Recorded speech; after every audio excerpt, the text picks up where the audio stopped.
llamados a libertad. Y cuando escuchamos la palabra libertad, muchas veces pensamos que esta palabra nos da la credencial o nos da la habilidad para hacer lo que nosotros queramos, ¿cierto? Muchas veces creemos que como somos libres o como tenemos libertad, por ejemplo, en este país de los Estados Unidos, ya podemos hacer lo que nosotros queremos. Mucha gente busca libertad simplemente para usarla para su propio provecho. Sus intereses, su individualismo, sus planes, solamente están pensando en sí mismos, en lo que van a obtener, en lo que van a alcanzar. Otros utilizan la libertad para hacer daño a otras personas, para deshacer y alcanzar lo que a uno le plazca. Incluso lo podemos ver en muchos anuncios en los días de hoy. Eres libre, haz lo que tú quieras, haz lo que te plazca. Y esa es la agenda del mundo. Ser supuestamente libres, pero sabemos que esa libertad no es verdadera. Y saben qué, hermanos, lo más triste es que este tipo de mentalidad se ha infiltrado en nuestras iglesias. Ese tipo de mentalidad en la que uno es libre y puede hacer lo que uno quiera, ha sido adoptada por muchos cristianos el día de hoy. Algunos creyentes se han ido al extremo en creer que como la salvación es por gracia, entonces nosotros podemos vivir de la manera en que nosotros deseemos. Otros utilizan su propia libertad para imponerla sobre otros hermanos, aun cuando no hay fundamentos bíblicos. Como esto es libertad para mí, entonces tiene que ser libertad para ti. Y no hay fundamentos. Sin embargo, la libertad la cual Dios nos habla en su palabra tiene un significado y una aplicación eterna y más profunda de lo que a veces podemos entender.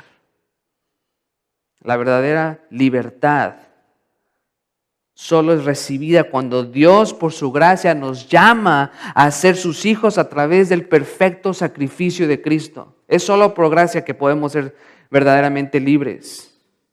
En otras palabras, cuando Dios nos transforma, cuando nos pasa de muerte a vida, pasamos de ser esclavos de la muerte, pasamos de ser esclavos de la ley y esclavos del pecado, ahora a ser esclavos de Cristo.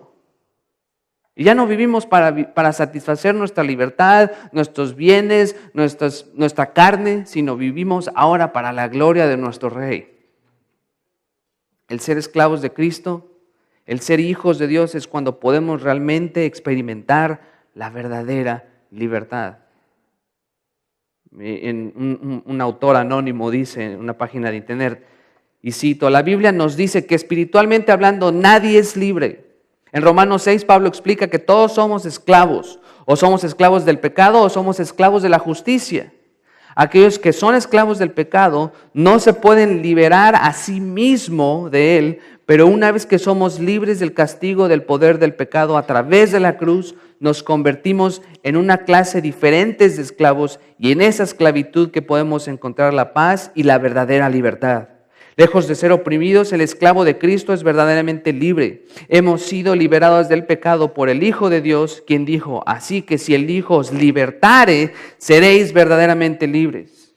Juan 8:36. Ahora el cristiano puede decir con verdad junto a Pablo, porque la ley del Espíritu de vida en Cristo Jesús me ha librado de la ley del pecado y de la muerte. Fin de cita. En esta epístola Pablo nos demuestra que la salvación y la verdadera libertad es estrictamente a través de la fe. Por gracia, a través de la fe. Un grupo de judíos, si ustedes entienden el contexto de lo que o recordarán el contexto de la epístola de Gálatas, un grupo de judíos que se llamaban cristianos, que de hecho les conocemos como los judaizantes, promovían que la salvación sí era por gracia, sí era por fe a través de Cristo, pero no solo eso, también todos se tenían que someter a las leyes del antiguo pacto. Por ejemplo, los varones que tenían que ser circuncidados, se tenían que mantener todas las tradiciones judaicas, los sacrificios, las dietas, las festividades, todas las tradiciones judías eran parte vital para la salvación de acuerdo a los judaizantes. Y no solamente era por fe, sino también era necesario mantener esta ley. De esta manera Pablo les demuestra a los creyentes, a los verdaderos cristianos, a no dejarse llevar por estas falsas enseñanzas. Y él les demuestra, Abraham mismo fue justificado por su fe en las promesas de Dios y en el Mesías. Él fue justificado incluso antes de haber sido llamado judío. La ley de Dios fue establecida precisamente por el pecado de la gente. Fue establecido por el pecado de la gente y para demostrar no solamente los estándares de Dios, de su santidad y de su justicia, pero para también demostrar que nadie tiene la capacidad humana para obedecer la ley a la perfección. Nadie puede obedecerla. Nadie. La ley y las tradiciones judías del antiguo pacto simplemente fueron una sombra. Solamente fungieron como sombra, como una preparación de algo mejor que vendría, que es el Mesías. Y es triste porque hoy en día vemos muchos grupos cristianos que quieren seguir esas tradiciones judías y ya no tienen sentido. No tiene sentido. Honestamente es una pérdida de tiempo, porque todo eso nada más fueron temporales hasta que el Mesías viniese a cumplir la ley de Dios. Y es una bendición, gloria a Dios que nuestro Señor Jesucristo lo hizo por nosotros, porque ninguno de nosotros lo podemos haber hecho. Antes de ser salvos, todos estábamos bajo la ley. ¿Por qué? Porque la ley nos condena, no nos salva. La ley nos condena. Los judaizantes querían regresar a la esclavitud de la ley del antiguo pacto, las dietas, las costumbres, las festividades, como lo había dicho, pero Pablo demuestra que solo en Cristo podemos ser eternamente libres. Solamente por fe, por gracia, a través de Cristo. Y somos libres, no nada más para regresar precisamente a nuestro antiguo estilo de vida, sino ahora somos libres para la gloria de Dios, para la edificación del cuerpo de Cristo. Y bueno, voy a leerlo rápidamente, estos dos versículos, Gálatas 5, 13 al 15. Dice, porque vosotros, hermanos, a libertad fuisteis llamados, solamente que no uséis la libertad como ocasión para la carne, sino servíos por amor los unos a los otros. Porque toda la ley en esta sola palabra se cumple. Amarás a tu prójimo como a ti mismo. Pero si os mordéis y os coméis unos a otros, mirad que también no os consumáis unos a otros. En estos pasajes veremos dos maneras en cómo no debemos usar nuestra libertad espiritual. Voy a enseñarles, vamos a aprender más bien dos maneras en cómo no debemos usar nuestra libertad espiritual. Y la primera manera en cómo no debemos usar nuestra libertad espiritual es para seguir viviendo en pecado. Punto. No podemos decir que ya somos salvos por medio de la fe, que somos nuevas criaturas, las cosas viejas han pasado y aquí todas son hechas nuevas y aún así seguir viviendo en pecado. Y eso es lo que dice el apóstol Pablo en el versículo 13, porque vosotros, hermanos, a libertad fuisteis llamados, solamente que no uséis la libertad como ocasión para la carne. Vamos a detenernos ahí por un momento. Dada la realidad de que ya no estamos sujetos a la ley, Pablo demuestra que nuestra libertad se encuentra en lo que Cristo hizo por nosotros. Cristo logró todo lo que tanto el pueblo judío como ninguno de nosotros pudiésemos haber logrado en esta vida. Él lo hizo todo. Y ustedes no sé si conocen al pastor Miguel Núñez, doctor Miguel Núñez de República Dominicana, extraordinario predicador. En una conferencia dijo, de todas las religiones del mundo te dicen lo que debes de hacer. Haz esto, haz esto, haz esto, haz esto, haz esto, haz lo otro, haz esto, mantén esto. En el cristianismo es lo que Cristo hizo. ¿Sí me están entendiendo? ¿Sí me explico, perdón? O sea, una religión falsa, una religión antigua como lo que fue el judaísmo, te decía qué hacer, pero en Cristo es lo que Él hizo por nosotros. Es una bendición, es un milagro. Y Él obedeció la ley a la perfección. Es por eso que era necesario que Cristo obedeciera la ley a la perfección para que así los que hemos sido salvos por gracia por medio de la fe en lo que Él hizo, seamos declarados justos y libres de la ley. Dios ahora, lo más maravilloso de esto, hermanos, de la justificación imputada en los creyentes, es que cuando Dios nos ve, Él no nos ve a través de lo que soy yo, sino que Dios nos ve a través de lo que Cristo hizo. Eso es maravilloso, hermanos, porque si Dios nos viera a lo que somos, recibiríamos juicio. pero nos ve a través de Cristo, porque Él, su justicia, su perfección ha sido imputada en aquellos quienes son sus hijos. Dios ahora nos ve a través de lo que Cristo hizo, no solo en la cruz, sino a través de su vida perfecta. Y después Pablo dice, a libertad fuisteis llamados. ¿Cuál libertad? Bueno, la libertad que tenemos en la salvación que Dios nos dio a través de Cristo. Ya no estamos atados a la ley, ya no estamos atados al pecado. Lo que Jesucristo hizo en la cruz fue para que tuviésemos una nueva vida, para ser nuevas criaturas, para tener una nueva identidad en Cristo. Ya no somos independientes, ya no decimos, pues como ya soy cristiano, pues ya puedo hacer lo que yo quiera y yo estoy en mi mundo. No, nuestra nueva identidad en Cristo es en Él y en el cuerpo de Cristo. Los que son su pueblo. Y me gusta mucho lo que dice aquí Pablo, llamados.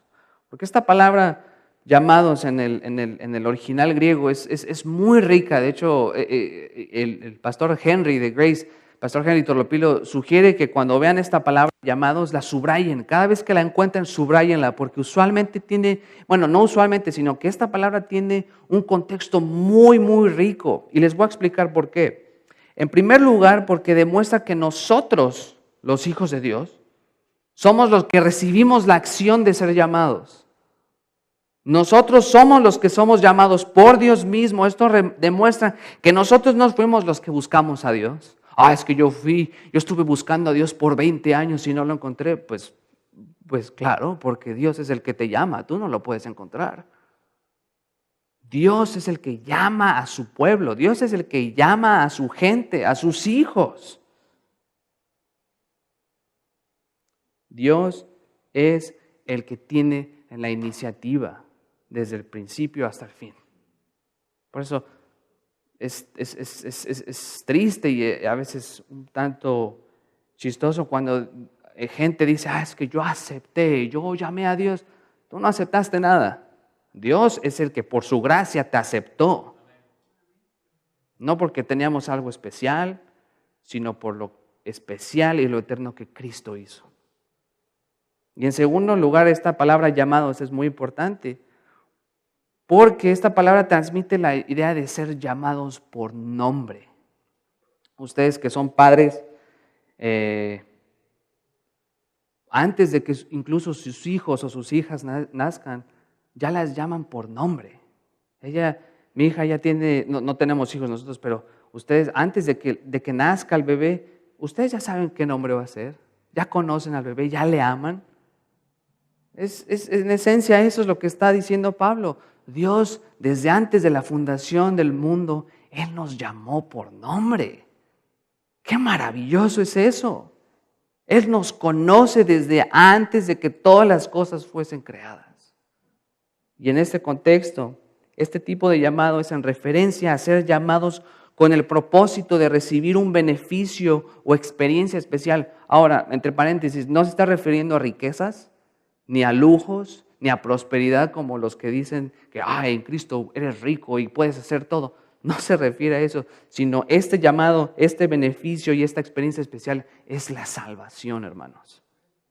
Es la salvación y las buenas obras que Dios preparó de antemano para que anduviésemos en ellas. Esta palabra de ser llamado puede ser en referencia al llamado de Pablo, al que Pablo tuvo. Sabemos que Pablo fue perseguidor de la iglesia. Él aprobó que se le apedreara a Esteban. Yo me imagino que incluso él estuvo altamente involucrado en la muerte de muchos creyentes. Obviamente él no estaba interesado en Cristo.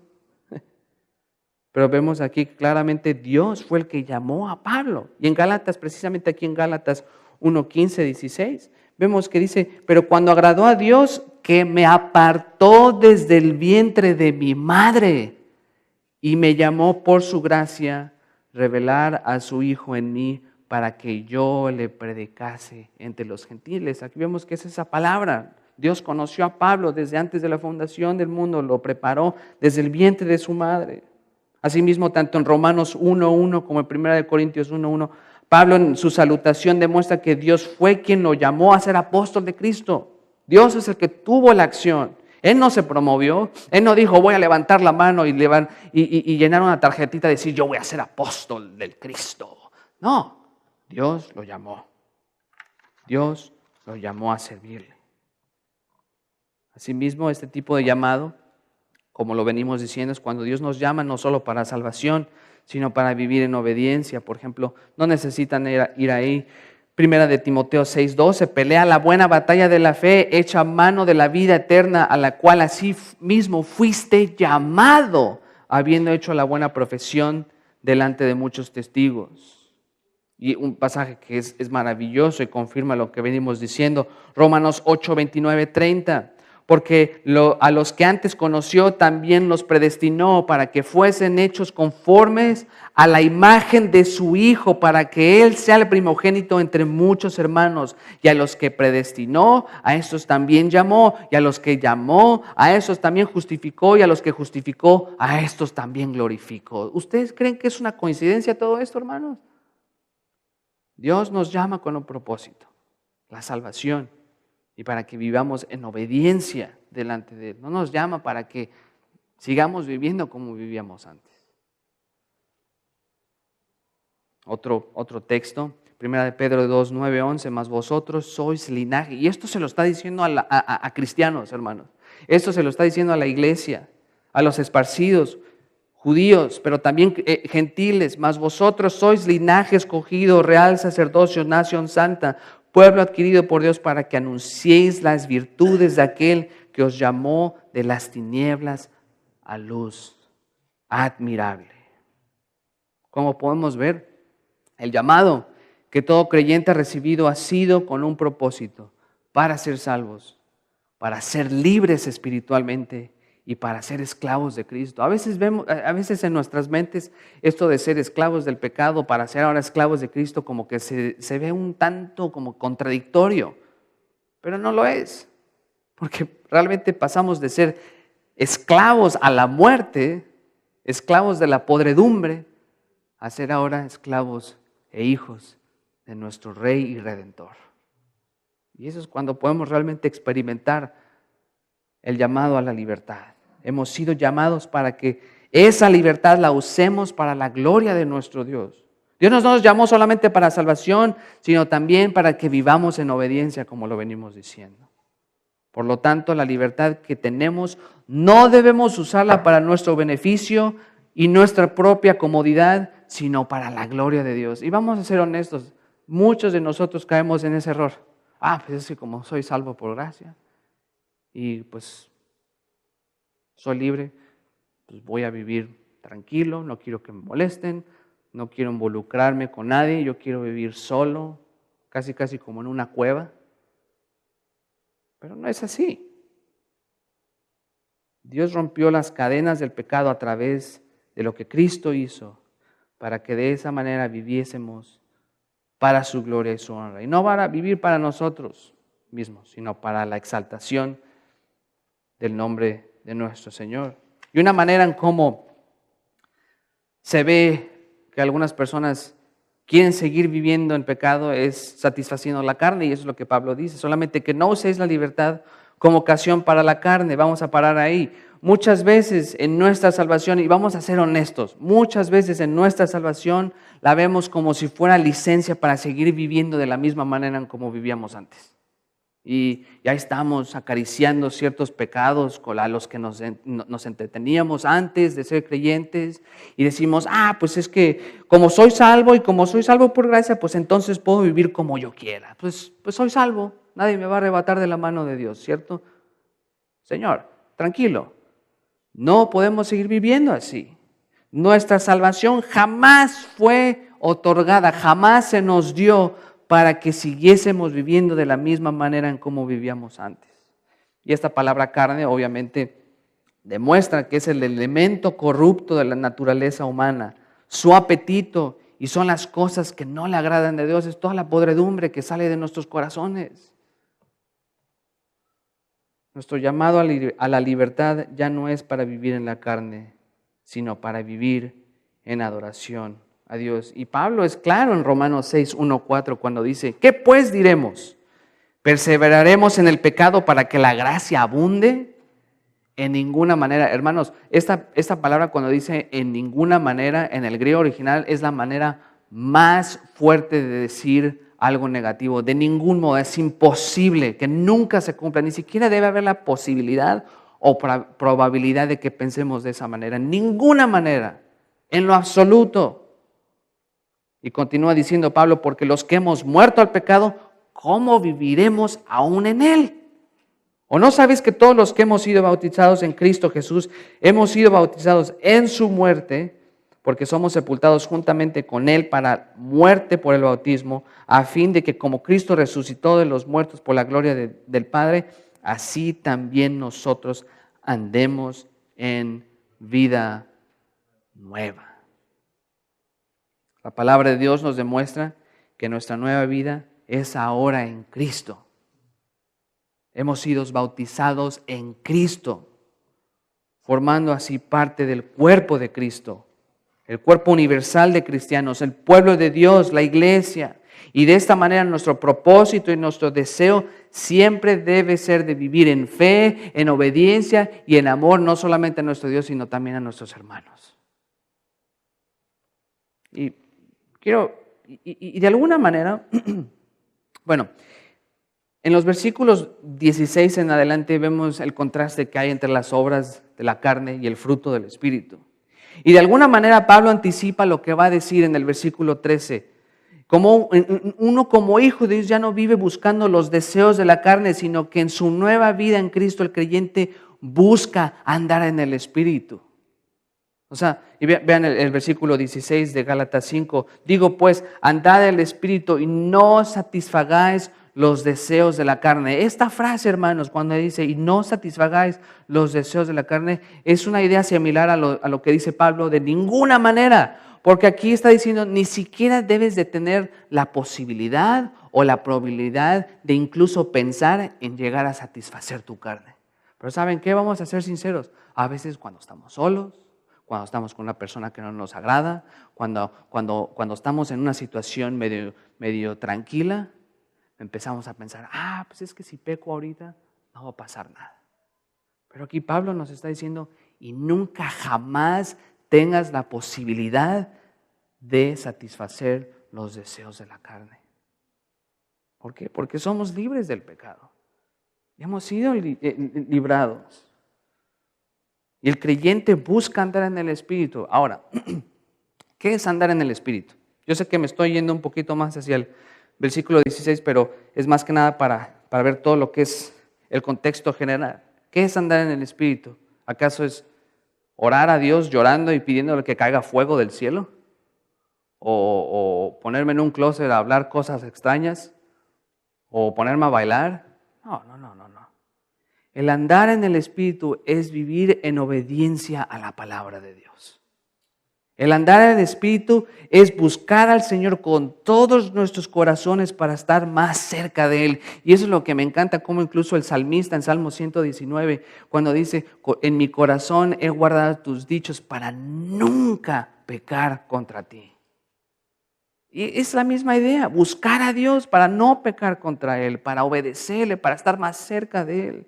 Es contemplar su gracia, su misericordia y su amor a través de lo que Cristo ha hecho por nosotros. Un autor dice, aquellos que andan en el Espíritu lo mostrarán cotidianamente en constante santidad. Esto se deriva del haber elegido conscientemente por la fe confiar en el Espíritu Santo para ser guiados en pensamiento, palabras y acciones. La negligencia de depender de la guía del Espíritu Santo resultará en un creyente que no viva a la altura del llamado y a la posición que provee la salvación. Podemos saber que estamos andando en el Espíritu si nuestras vidas muestran el fruto del Espíritu, el cual es amor, gozo, paz, paciencia, benignidad, bondad, fe, mansedumbre y templanza. Andar en el Espíritu es lo mismo que permitir que la palabra de Cristo more en abundancia en nosotros. Mi pregunta es, ¿cuánto estamos andando en la palabra de Dios y cuánto está abundando la palabra de Dios en nuestras vidas. Porque si no abunda, miren, yo les voy a decir algo, yo le doy gracias a Dios porque, bueno, no solo yo, pero algunos de ustedes tienen la oportunidad de estudiar la palabra en un seminario, en una institución bíblica, y en cierta manera eso ayuda, pero hay veces que en la vida cotidiana estamos tan ocupados que con pagos, que con el trabajo, que con esto y con lo otro, que honestamente se nos olvida pasar tiempo con el Señor. Y tenemos que ser sinceros. Y yo le dije a un hermano, mira hermano, y no lo estoy diciendo esto como confesionario, no lo estoy diciendo, pero es difícil a veces estar en ese ritmo de estar siempre fieles delante del Señor. Pero un hermano me animó grandemente, me dice, mira, es mejor que pases poco tiempo en la palabra y lo vivas a que no pases absolutamente nada. Y mientras más pasamos tiempo en la palabra de Dios, es cuando más su palabra y su espíritu va a abundar en nosotros y nos va a guiar a vivir en obediencia y en amor. Y es difícil, es muy difícil, pero por gracia hemos sido llamados a la libertad y por gracia tenemos su palabra para que estemos buscando los caminos de Dios. Como hijos de Dios ya no debemos vivir en los deseos de la carne. Es por eso que dice, y no satisfagáis los deseos de la carne, mucho menos ahora que hemos sido declarados libres. Y esa libertad la debemos usar no solo para glorificar a Dios, sino también para brindarle servicio a nuestros hermanos. A veces pienso, imagínense ustedes qué pasa si conociesen a un convicto, no sé, fue a una guerra y lo atraparon y lo están torturando diariamente y de repente llega el ejército aliado, sus amigos, y le dice, eres libre ahora, vámonos. No, yo me quiero quedar aquí, yo quiero que me sigan torturando, yo quiero seguir disfrutando este dolor. Es incongruente, ¿cierto? Es incongruente. Uno va a decir, gracias, me acaban de rescatar, vámonos a casa. Pero eso es exactamente lo mismo que hacemos cuando queremos seguir viviendo en pecado. Dios mandó a su Hijo Jesucristo para finalmente romper esas cadenas del pecado y nosotros decimos, gracias Señor, pero ¿sabes qué? Como que todavía me gusta este pecadillo, como que todavía me gusta esto, todavía me gusta satisfacer estas áreas de mi vida. Es incongruente. Y no solamente se ve a través de la carne, pero de otra manera se ve en cómo rechazamos también a nuestros hermanos en Cristo. Por eso dice que no utilicéis la libertad para satisfacer la carne, sino servíos por amor los unos a los otros. Y a veces rechazamos a nuestros hermanos en Cristo cuando somos egoístas, cuando tenemos resentimiento, cuando no queremos dejar algo que nos hicieron, cuando somos individualistas, cuando no queremos pasar tiempo con nuestros hermanos, cuando somos orgullosos. Pero Pablo nos dice, sino servíos por amor los unos a los otros.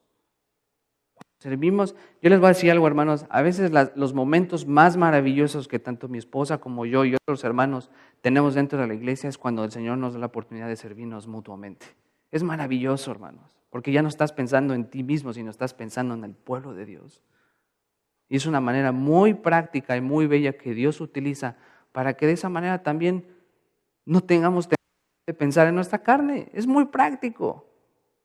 Y miren lo que dice, estas palabras son muy bellas y a la vez son muy enfáticas, porque de hecho en el lenguaje original, lo que Pablo literalmente dice, sino a través del amor, sírvanse los unos a los otros. O sea, es importante entenderlo de esta manera porque Pablo demuestra que el amor, siendo el fruto del Espíritu, debe ser siempre el canal y la motivación por la que todo creyente debe servir los unos a los otros. Es el canal, es lo que nos guía para servir a nuestros hermanos.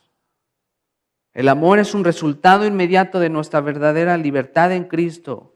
Es un fruto del Espíritu, es una demostración de lo que Dios ha hecho en nuestras vidas. El amor no es algo opcional, hermanos. No es algo como que, bueno, yo como que voy a amar a este hermano, pero a este hermano no lo voy a amar. Este hermano me cae bien, pero este hermano me cae re mal.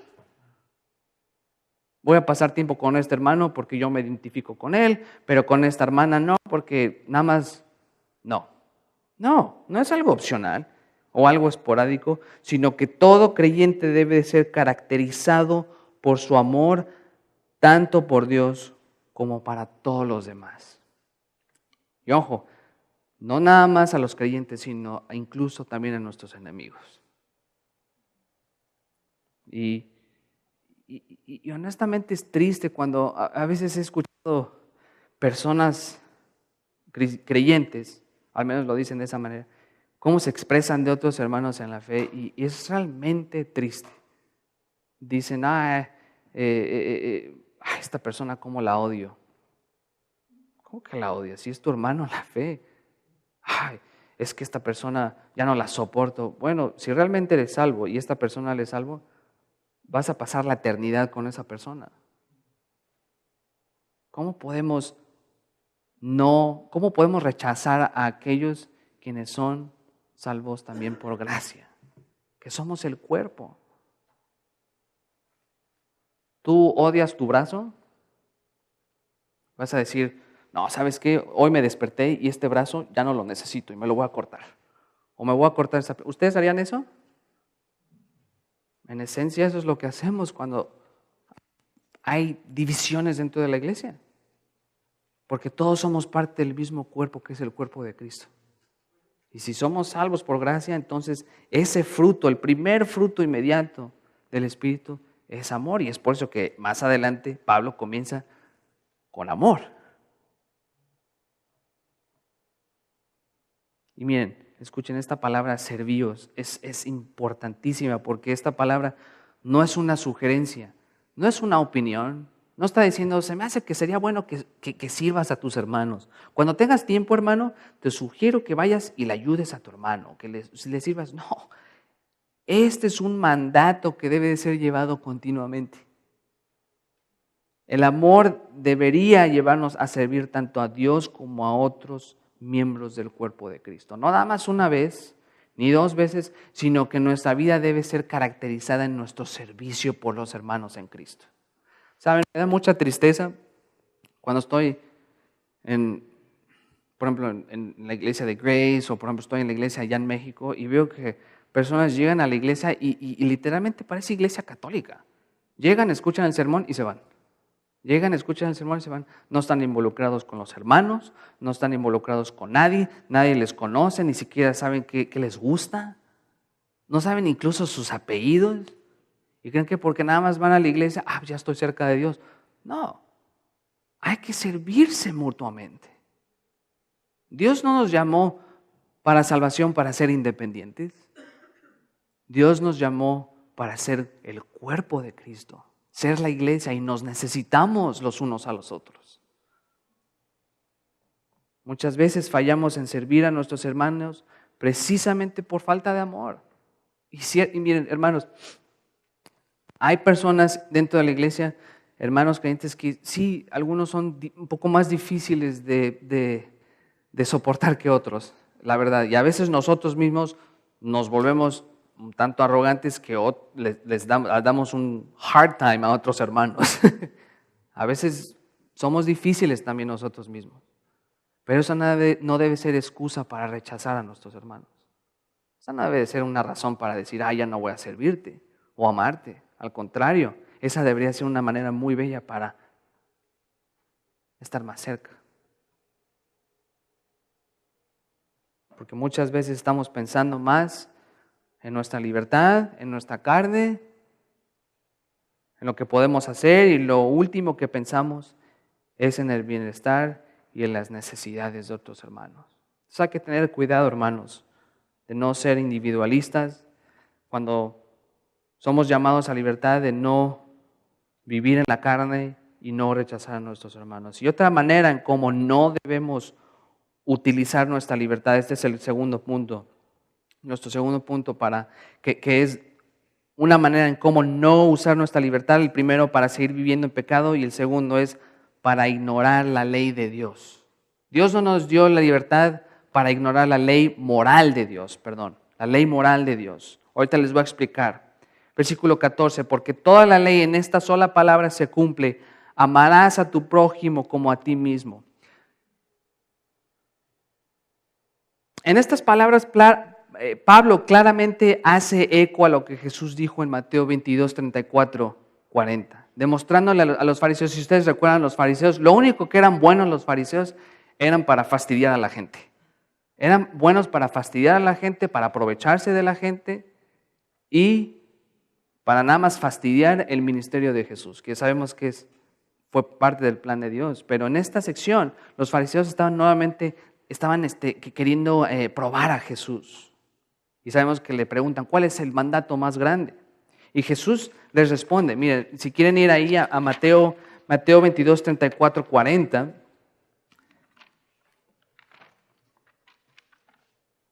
Mateo 22. Lo que me encanta cómo les dice a los fariseos, 29, 40.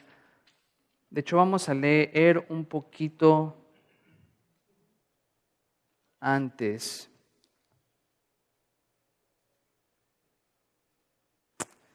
Ya me perdí. 34, 40, sí. Vamos a leerlo desde el 34. Entonces los fariseos, oyendo que había hecho callar a los saduceos, se juntaron en un grupo. Y uno de ellos, intérprete de la ley, preguntó para tentarle, diciendo: Maestro, ¿cuál es el gran mandamiento de la ley? O en la ley. Jesús le dijo: amarás al Señor tu Dios con todo tu corazón y con toda tu alma y con toda tu mente. Este es el primero y grande mandamiento. Y el segundo es semejante: amarás a tu prójimo como a ti mismo. De estos dos mandamientos depende toda la ley y los profetas. Ahora, ¿por qué estaba diciendo esto el apóstol Pablo? Porque muchas veces, tanto el pueblo judío como este grupo de judaizantes se enfocaban nada más en aspectos de la ley de Dios, pero fallaban en obedecerla toda. Se enfocaban en las cosas que les convenían, pero cuando era en relación a amar a Dios y al prójimo, la ignoraban por completo. Algunos, incluso cuando vemos este versículo, nos estaremos preguntando, bueno, ¿por qué si somos libres de la ley y los regímenes y tradiciones que la ley demandaba, por qué Pablo hace referencia a esta sección de la ley? No es una contradicción, para nada, es muy simple. Como les digo, los judaizantes eran personas legalistas que aparentaban obedecer la ley de Dios, pero solo lo hacían en áreas para sobresalir y exaltarse como judíos. Ellos querían siempre que los vieran. Ellos querían siempre tener el sello de que somos judíos, que somos judíos.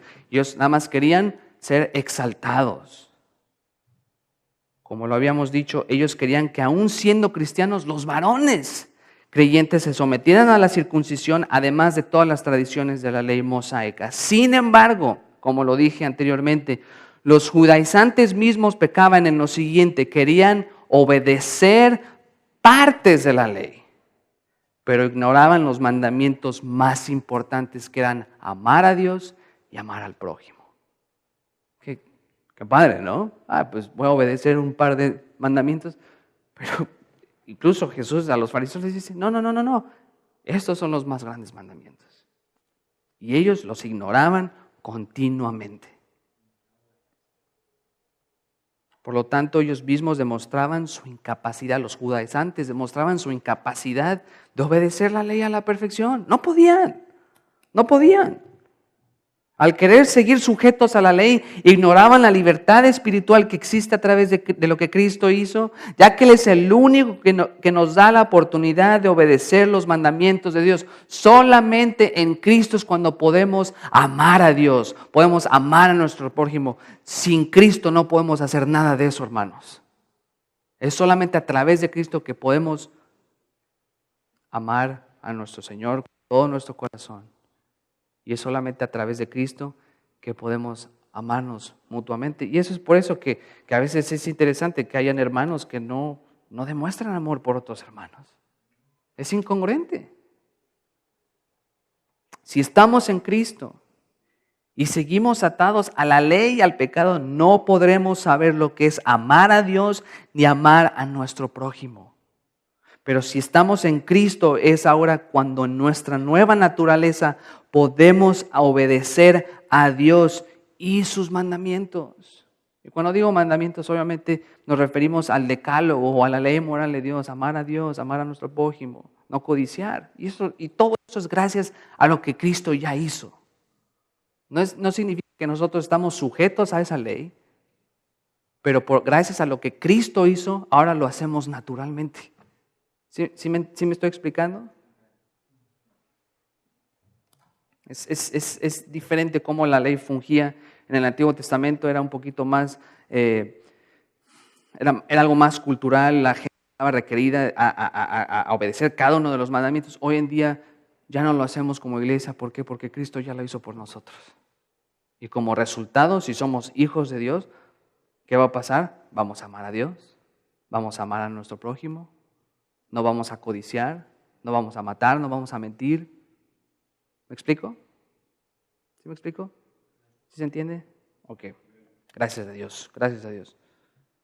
Si estamos en Cristo, es ahora cuando en nuestra nueva naturaleza podemos obedecer a Dios. Como resultado, amamos a Dios y a nuestro prójimo. Esto lo podemos hacer porque Cristo nos ha transformado y nos ha imputado su justicia. Gracias al llamado que tenemos de libertad y de salvación es cuando podemos realmente amarnos los unos a los otros. La naturaleza del creyente ya no está para servirse a sí mismo, ya no vivimos para servirnos a nosotros mismos. Desde el principio los estándares de Dios, de su moralidad y su santidad siempre han sido los mismos. En el antiguo pacto, el pueblo de Israel era requerido a someterse a esta ley. Los que vivían por fe en la promesa del Mesías podían vivir en amor y en obediencia, porque ellos creían en lo que el Mesías iba a lograr. Pero los que simplemente se dejaban llevar por su ego y por su arrogancia, vivían para sí mismos, pensando que por ser descendientes físicos de Abraham, ya eran salvos. Y eso lo vemos en el Nuevo Testamento, que no es verdad. No importaba si eras descendiente físico de Abraham. Lo importante era la fe en Dios y en sus promesas. Y precisamente el punto que Pablo hace en esta epístola es demostrar que la libertad es solo por fe a través de Cristo. Y esto ha sido siempre, hermanos. Esto no es algo nuevo del Nuevo Testamento. La fe, la salvación siempre ha sido por fe en Dios y en sus promesas. Y si hemos sido salvados por gracia en Jesucristo, entonces podemos obedecer el mandamiento de amar a tu prójimo como a ti mismo. Incluso John MacArthur dice esto, y cito: aunque no está sometido al sistema de la ley como los santos del Antiguo Testamento, el cristiano verdadero ama a los demás y así cumple todos los elementos morales de la ley. Los creyentes renuncian de manera voluntaria a la libertad de servirse a sí mismos, que es la libertad para satisfacer los deseos de la carne, a fin de convertirse en siervos permanentes, siervos o esclavos permanentes de Dios, porque después de haber sido libertados del pecado, ahora aceptan el privilegio glorioso de ser hechos siervos de Dios. Fin de cita. Por lo tanto, cuando amamos a nuestro prójimo, no solo a nuestros hermanos y también a nuestros enemigos, es cuando realmente demostramos que nuestra nueva vida en Cristo es verdadera. Es el amor. Me gusta lo que dice Pablo en el versículo 15, pero si os mordéis y os coméis unos a otros, mirad que también no os consumáis unos a otros. Es interesante esta frase, lo que está diciendo aquí Pablo. Y les voy a decir por qué, porque es probable que a través de los ataques de los judaizantes muchos creyentes comenzaron a tener problemas entre ellos. Si hay algo en lo que el enemigo es experto en crear divisiones en las iglesias. Algunos creyentes comenzaron a volverse más legalistas al recibir la influencia de los judaizantes, a lo mejor comenzaron a volverse más serios, más estrictos, más intensos en su manera de ver la vida espiritual, mientras que otros tal vez se estaban volviendo muy pasivos en su andar con Cristo. A lo mejor se estaban volviendo antinomianistas, que no importa cómo vivas, como eres salvo por gracia, no importa. El punto es este: las diferencias que existían entre los cristianos y los judaizantes muy probablemente afectaron la comunión verdadera entre cristianos, creando así tensiones y divisiones. Es por eso que Pablo dice, pero si os mordéis y os coméis. Obviamente esto lo dice Pablo de una manera metafórica, no de una manera literal, sino que está usando un ejemplo. Por un lado, el peligro que los judaizantes causaban era privatizar a los verdaderos creyentes a su libertad en Cristo. No, es que, ¿sabes qué? Si tú eres cristiano no debes de comer esto. Es que no debes hacer esto porque en la ley, ¿sí me explico? Estaban privatizando a los cristianos, privatizando, ya no me acuerdo cómo se dice la palabra. ¿Cómo se dice la palabra? ¿Privatizando o privando? Privando. Ya estoy hablando Spanglish ahorita. Privando. ¿Mandé? Sí, entonces privando. Estaban privando a los creyentes a su libertad en Cristo. Por otro lado, algunos creyentes tenían la tendencia de usar su libertad, como lo venimos diciendo, a usarla en la carne, como lo eran los corintios. Evidentemente, estos dos polos opuestos traerían tensiones, traían divisiones, problemas dentro de la iglesia. Esto nos demuestra que el enemigo muchas veces se infiltra en nuestras iglesias con falsas enseñanzas para dividir el cuerpo de Cristo. Y realmente lo que los judaizantes estaban enseñando era una herejía, era una falsa enseñanza. Mira, si no me creen, vayan al primer capítulo de Gálatas. Vean el versículo 6, ¿cómo lo dice? ¿Cómo lo dice? Estoy maravillado de que tan pronto os hayáis alejado del que os llamó por la gracia de Cristo para seguir un evangelio diferente. No que haya otro, sino que hay algunos que os perturban y quieren pervertir el evangelio de Cristo. Mas si aún nosotros o un ángel del cielo os anunciare otro evangelio diferente del que os hemos anunciado, sea que, bienvenido, sea que, anatema. Era una falsa enseñanza, era una herejía lo que estaban enseñando estos señores. Y Pablo exhorta a los Gálatas a permanecer firmes en la libertad que todo creyente ha recibido a través de Cristo. Y en base a esa libertad, todos debemos usarla para servirnos unos a otros. Y el problema es que muchos en su libertad prefieren usarla para sí mismos. Pablo les exhorta a estar fundados y estar consolidados, estar sólidos en su caminar con Cristo. Por eso dice, mirad que también no os consumáis unos a otros. El verdadero creyente debe estar seguro que las diferencias que pueda tener con otros creyentes no deberían ser razón para el resentimiento. Pueden haber ciertas diferencias teológicas en la iglesia, pueden haber ciertas perspectivas, siempre y cuando no sean herejías. Pero hay veces que estas diferencias pueden causar divisiones por ignorancia, pero algunas veces porque realmente hay personas que quieren dividir la iglesia, como lo venimos diciendo, que los judaizantes realmente querían destruir la iglesia. Esa es la verdad. Y me atrevería a decir que lo siguen haciendo hasta el día de hoy, metiendo sus costumbres ahí judías dentro de iglesias cristianas que ya no tienen ningún valor. Un comentarista dice, el peligro evidente en una situación así de morderse y comerse era el de destruirse mutuamente. Y esto va en contra de lo que Pablo está diciendo, servíos mutuamente.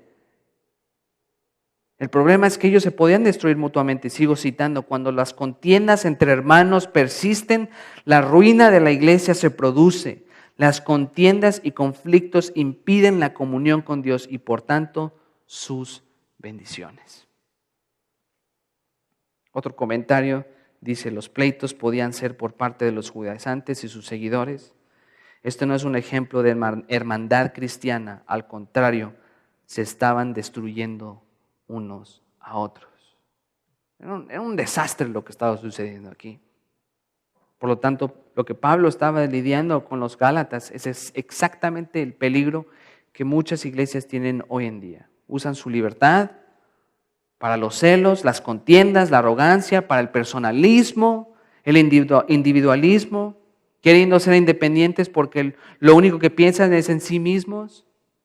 Cuando el creyente piensa en sí mismo es cuando el egoísmo brota entre las iglesias, cuando el egoísmo se expresa en las iglesias es cuando las diferencias y los problemas comienzan entre nosotros, y cuando esto sucede de manera continua, el resultado es destruirse mutuamente.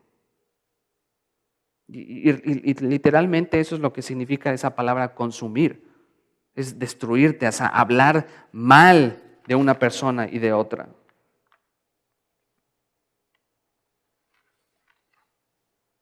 Así que, hermanos, la libertad que tenemos en Cristo no la debemos usar para la carne, ni para rechazar a nuestros hermanos, y tampoco debemos usar esta libertad para ignorar la ley moral de Dios. La importancia que hay en amarnos los unos a los otros, en estar involucrados como hermanos en Cristo. Saben, el impacto que causa el estar al pendiente de los hermanos es increíble. Una llamada, salir a comer, alguna necesidad que tenga algún hermano, es maravilloso. Es un impacto que dura toda la vida. Pero cuando hay problemas y individualismo, personalismo, solo causa problemas dentro de la iglesia. Ahora, como conclusión, vamos a ver una aplicación final. Entonces, ¿qué podemos hacer? ¿Qué puedo hacer? Ya sé todo esto, ya sé que no debo usar mi libertad para andar en la carne, para vivir en pecado, no debo usar la libertad que tengo para rechazar a mis hermanos y no debo usar mi libertad para ignorar la ley moral de Dios. Entonces, ¿qué hago? ¿Qué puedo hacer? En primer lugar, recuerda, si eres realmente salvo o salva, entonces no puedes seguir viviendo en pecado. Si hay algún pecado, si hay algo que tienes que te está constantemente tormentando, debes de ponerlo en las manos de Dios y debes renunciar a ese pecado. Yo sí creo que hay cristianos que pueden luchar con pecados durante todas sus vidas, pero hay una diferencia entre luchar a darse a ese pecado, a vivir en ese pecado. Una persona que siga atada a algún pecado es porque no ha entendido el evangelio o simplemente porque no ha nacido de nuevo. Pero si has nacido de nuevo y eres una nueva criatura en Cristo, entonces ahora eres esclavo de Cristo y estás muerto o muerta al pecado. Por lo tanto, tu responsabilidad y tu deseo debe ser vivir en santidad y en obediencia a Dios. Si hay algo que te está costando trabajo, algún resentimiento, algún malestar hacia alguna persona, algún pecado con el que todavía estés jugando, ponlo en las manos de Dios. Otra razón, si eres realmente salvo, debes servir a tus hermanos. Debemos servir a nuestros hermanos. A mí, yo tengo muchos amigos cercanos y me da tristeza cuando para lo que es salir a divertirse, que a la cena, que a Disneylandia, que a la película, están próximos para ir. No propone, vamos a los hermanos. Ay, no, estoy muy ocupado. Ay, no, estoy muy cansado. A veces pensamos que servir a nuestros hermanos en Cristo es algo opcional. Pero en esta sección, cuando dice servir, como les dije, es un mandato, no hay opción. Es un mandato de Dios. Tristemente, muchos creyentes y falsos creyentes viven para servirse a sí mismos, nada más están pensando en sus vacaciones, en su comodidad, en mi salario, en lo que voy a hacer mañana, y lo último que piensan, es en cómo servir el cuerpo de Cristo. Y eso es muy triste. Eso es muy triste, hermanos. ¿No quieren involucrarse en la vida de otros hermanos? Y a veces, honestamente, cuando eso pasa, cuando hay creyentes que son muy individualistas, que no quieren acercarse con los creyentes, es porque muy seguramente tienen un pecado que están escondiendo. Es muy seguro. No quieren como decimos en México, no quieren que sus trapitos salgan al sol. Esa es la verdad. Solo quieren vivir en su mundo. Si no hay interés por otros hermanos, entonces, si la gente vive de esta manera, es porque seguramente no han entendido lo que es ser parte del cuerpo de Cristo. Desde hace 2 meses, mi esposa y yo hemos tenido la oportunidad de servir con nuestros hermanos de China y hemos estado lo que es el rol de la iglesia, el significado de la iglesia, y personal fue algo maravilloso porque me ayudó a entender más lo que es la seriedad de lo que significa ser el cuerpo de Cristo. Y eso de ser individualistas o cristianos independientes, eso no existe. Eso no existe, no es eso. Desde el momento en que venimos a Cristo, venimos a ser parte del cuerpo universal de creyentes. Y ya no vivimos para nosotros mismos, sino para nuestros hermanos. Si realmente somos hijos de Dios, entonces nuestro deseo debería servir, involucrarse y amar a nuestros hermanos. Pero si ese deseo no está, entonces es tiempo de que analicemos nuestra relación con Cristo. Si realmente eres salvo o salva, debes vivir en obediencia.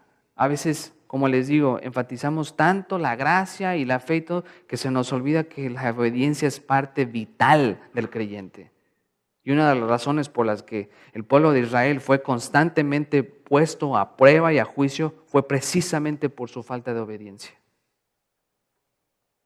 Si tenemos el Espíritu de Dios, entonces usará en nosotros el querer como el hacer por su buena voluntad, como lo que dice Pablo en Filipenses 2:13. Pero si en nuestro corazón no tenemos el deseo de obedecer a Dios, ni la ley de Cristo que es amar a Dios y amar a nuestro prójimo, entonces debemos ponernos a cuentas delante de Dios. La verdadera libertad se encuentra en nuestra nueva vida en Cristo. Así que no ignoremos que somos llamados a libertad.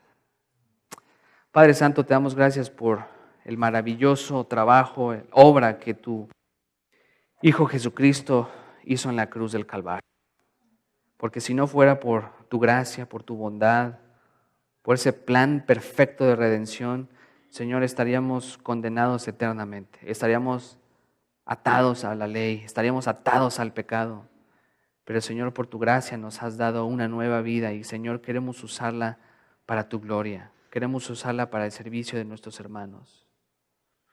Te pido, Señor, que tu Espíritu trabaje en nuestras vidas para que vivamos en obediencia, para que nos despojemos del nuevo hombre, nos despojemos del viejo hombre, y que continuamente nos pongamos en nuevo hombre para vivir en santidad delante de ti. Sabemos que somos débiles, sabemos que tenemos pruebas, tenemos tentaciones y muchas veces caemos, pero sabemos que tú eres fiel y justo para perdonar nuestros pecados y limpiarnos de toda maldad.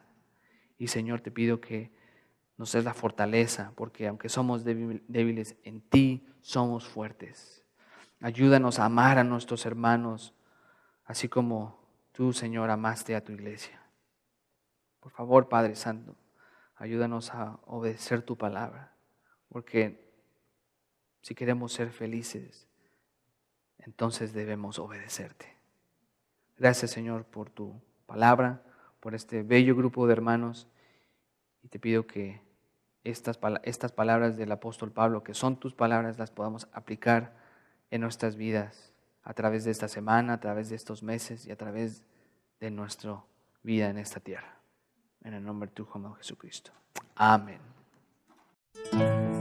Para más información sobre el ministerio Estudia las Escrituras, visita la página www.estudialasescrituras.org.